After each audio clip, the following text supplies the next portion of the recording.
Nella serata di sabato scorso i carabinieri della tenenza di Ribera hanno proceduto all'arresto di un uomo di 52 anni, disoccupato, residente sul posto, già precedentemente sottoposto alla misura di prevenzione della sorveglianza speciale, in quanto trovato in possesso di sostanze stupefacenti di diverso tipo.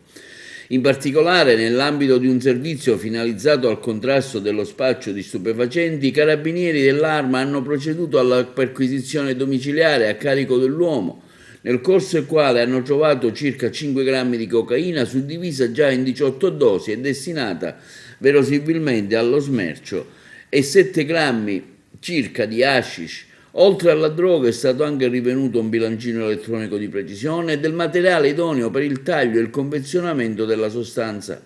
La droga e il materiale sono stati quindi sottoposti sotto sequestro in attesa dell'esito delle analisi di laboratorio, mentre l'uomo, su disposizione della Procura della Repubblica di Sciacca, è stato collocato agli arresti domiciliari presso la propria abitazione, ove attenderà la fissazione dell'udienza di convalida dell'arresto.